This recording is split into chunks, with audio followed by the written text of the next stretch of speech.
Ladies and gentlemen, please help me welcome Wes Hall. Yeah.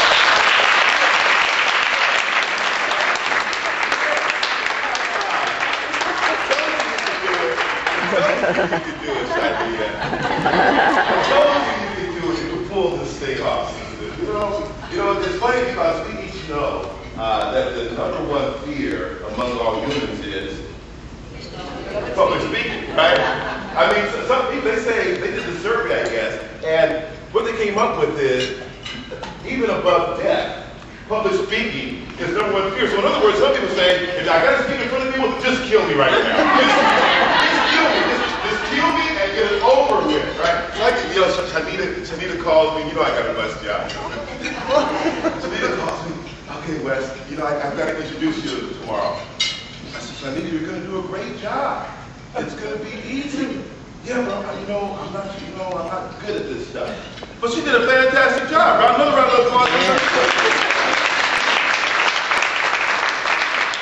And I'm doing a lot of traveling, so all of a sudden I get a call that, Wes, can you come talk to this powerful group of folks? And then they give me the time. They tell me it's 6:30. Now, I'm thinking PM. I'm thinking it's going to be a dinner conversation we're about to have. So I tuck this in my brain, and you know how we can have selective hearing, right? So I tuck this in my brain, and it's going to be 6:30 p.m. I've got a dinner, so I'm getting closer to the date, and my assistant texts me some information, and she says, you know, you have a speaking engagement next week, and so I was getting a week before. And I said, yes, it's a dinner deal. It's a dinner deal for IAP. She says, no, it's 6:30. I said, yeah, it's 6:30 p.m. She says, no, as in a.m. I said, I don't speak before 10. She said, you've already signed up. Ann's birthday, I've already signed up, Ann. I said, what manner of people? What manner of people are up at 6:30 in the morning? I said, this group must be committed. And she said, that's what we're speaking about.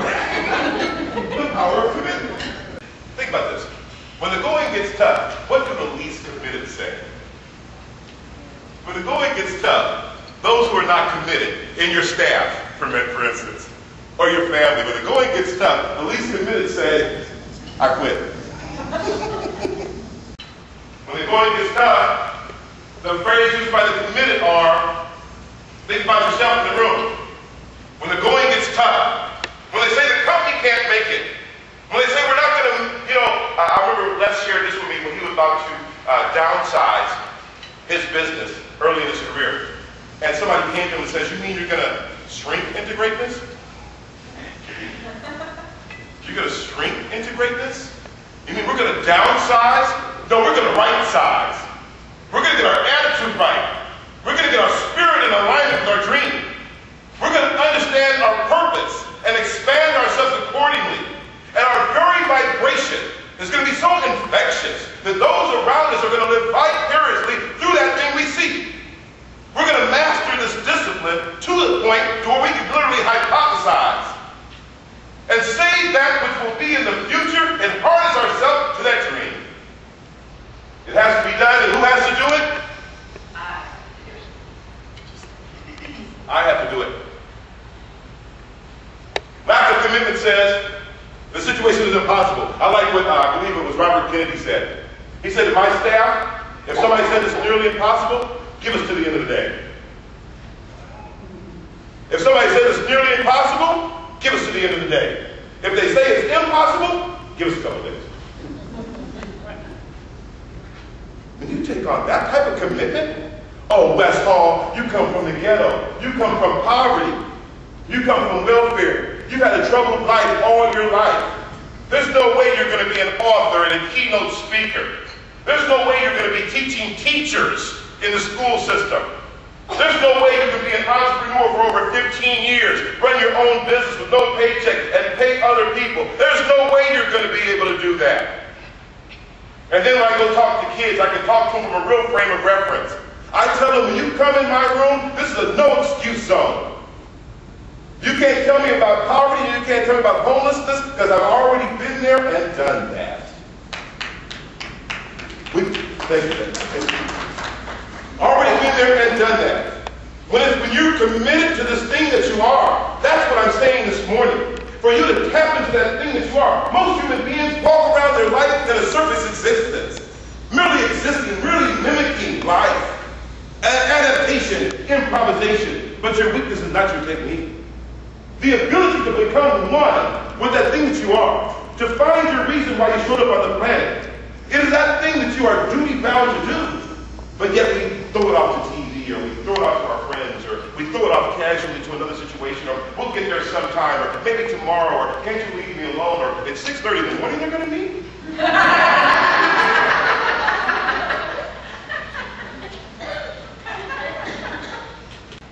The work precedes the promotion. Commitment precedes vision.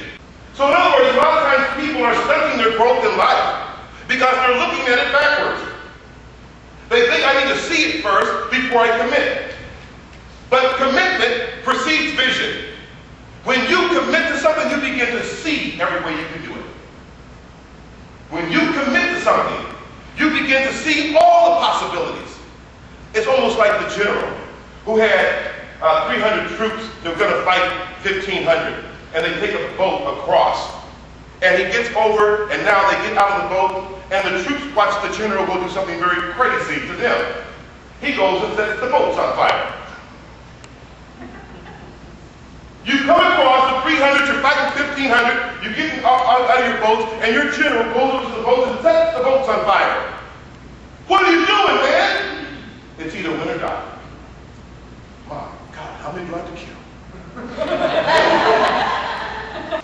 Ladies and gentlemen, if you will endure me, I close all my presentations the same, and I want to salute each and every one of you in the room. So if you will endure me for just one moment and put your hand up in the air like this. Everybody put your hand up, put your thumb up like this. Now rub your thumb, please rub it like this real quickly. All right, put your hands up. What you did right there, no one on the planet is able to do yet. Oh, you should have, okay. Sorry. And was just letting me know, Wes, I still got mine up here. Just in case. Wes, just in case you didn't see me, have mine up. I'm committed. Think, man. She's not going to let me live that down, but she could have let me slide. What you did right there, no one on the planet is able to do. Out of the trillions of people that have come here before you, out of the billions that are here now, picture a billion people. Out of the trillion that will come when you and I are gone, no one else can do what you did right there. No one else has your independent thumbprint. You are so original that when you wake up in the morning and look in the mirror, you need to slap a high five. No one's ever come here with what you have. When I used to go to the bigger cities and speak, I would be nervous until I found out who I am. And I recognized even when I went to New York, downtown Times Square, Marriott Marquis, as a keynote speaker, I have something no one else brings, and you have something so unique and so uniquely you that when you find that thing, you walk different. When you find that thing who you are, you talk different. And when you finally discover that thing that you are, you recognize the legacy that you're here to leave. And when you can then tell other people and share that powerful promise that you are. When you live a life with purpose and passion, because you're not mimicking, but you are that thing, I guarantee you that individuals around you will feel you differently, see you differently, respond to you differently, and this world will be the beneficiary of your discovery. Go forth on this day and be committed to that thing that you are, so that others can see your commitment and live through that. I appreciate the time you've allowed me to share with you this morning. Thank you, ladies and gentlemen, for your time.